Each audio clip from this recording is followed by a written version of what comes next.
All right, let's take a trip. A really, really big one. Today, we're going on a journey through our cosmic neighborhood, the solar system. We're going to explore everything from its fiery birth all the way to the strange, distant worlds at its very edge. Let's get into it. So first things first, let's talk about scale, because it's kind of mind-blowing. It's so easy to think of our solar system as this one-of-a-kind thing, right?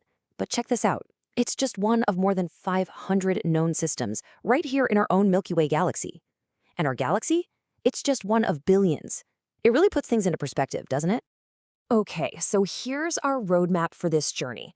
We'll start with how it all began, then we'll tour the inner rocky planets. After that, we'll meet the huge outer giants, venture out to the furthest reaches of the system, and finally, we'll bring it all back home. Okay, let's turn back time. And I mean way back. About 4.5 billion years ago, our solar system, well, it just wasn't here. It was nothing more than a huge, cold cloud of interstellar gas and dust. So the big question is, how did that become the sun and planets we see today? Well, it all boils down to a few key steps. First, gravity did its thing, causing that massive cloud to collapse in on itself. As it collapsed, it started spinning and flattened out into a disk, what we call a solar nebula.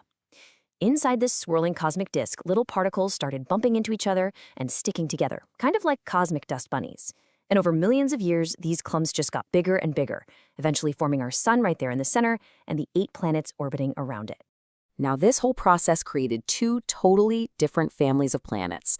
Closer to the sun, you have the terrestrial planets. These are the small, solid guys made of rock and metal. Then, way out in the colder regions, you've got the immense Jovian planets, the giants, made of gas and ice. So let's go meet them, starting with those rocky worlds. All right, first stop, the inner solar system. This is home to the 4 terrestrial planets, the worlds that were forged in the hottest, densest part of that early solar nebula. And first up is Mercury. He's the little guy, the smallest of all the planets, and it absolutely lives life in the fast lane. It whips around the sun in just 88 Earth days. I mean, can you imagine? You'd be having a birthday party every 3 months. Our next stop is Venus, and let me tell you, this place sounds like it's straight out of a nightmare. We're talking about a blistering, fiery world covered in volcanoes and enormous plains of hardened lava. Definitely not a vacation spot. So just how extreme are we talking? Well, get this. Venus isn't even the closest planet to the sun, but it is the hottest.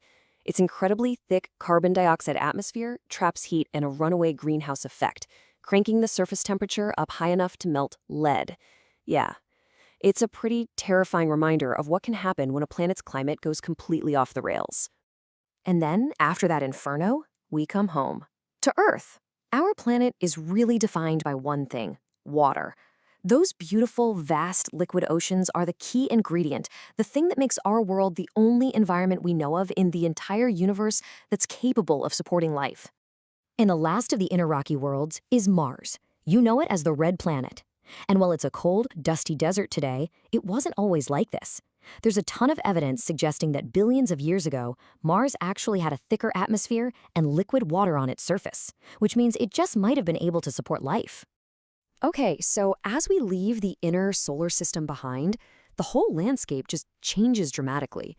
The small, dense, rocky worlds give way to giants of a completely different kind. So the question is, what exactly are these behemoths made of? Welcome to the outer solar system, the realm of the Jovian planets. These are the giants, and they basically come in 2 flavors. You've got 2 massive gas giants and 2 slightly smaller, mysterious ice giants. First, we meet the king, Jupiter. This thing is simply immense. I mean, it is more massive than all the other planets in the solar system combined. It's a true gas giant, made up almost entirely of hydrogen and helium, the very same elements that make up our sun. Next up is Saturn, the solar system's second biggest planet. It's another gas giant, a lot like Jupiter, but let's be honest, it's most famous for its absolutely stunning and expansive system of rings. And to give you a sense of scale for those rings, get this. They're so wide, you could fit the entire distance between the Earth and our moon right inside them. But for all that incredible width, they are astonishingly thin. We're talking barely a kilometer thick in most places. It's like a sheet of paper the size of an entire city. Just incredible. Now we reach our first ice giant, Uranus. And this planet, well, it's a true oddball.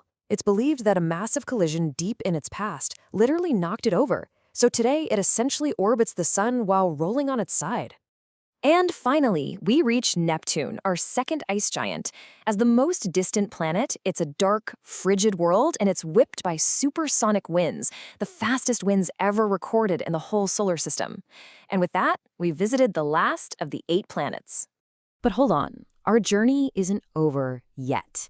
You see, the solar system doesn't just end with Neptune. Beyond the outermost planet, there are these vast, icy regions, just filled with all the leftover debris from our system's formation.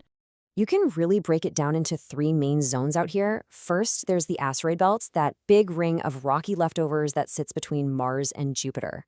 Then, much further out beyond Neptune, you've got the Kuiper belt. This is a huge disk of icy bodies, and it's home to dwarf planets like Pluto. And finally, surrounding the entire system is the Oort cloud, a massive theoretical sphere of icy objects that pretty much marks the edge of the sun's gravitational pull. So, we've journeyed from a simple cloud of dust all the way out to the icy edge of our solar system. We've seen worlds of fire, enormous gas giants, and even planets that roll on their side. And through it all, you start to get a sense of how our own small blue world fits into this grand cosmic arrangement. When you think about it, our life-giving star, the specific arrangement of the planets, and the precise conditions that allow for life here on Earth, you realize what an incredibly special place this is. It really leaves us with a final thought. In all the unbelievable vastness of space, what does it truly mean to call this unique, fragile, and beautiful system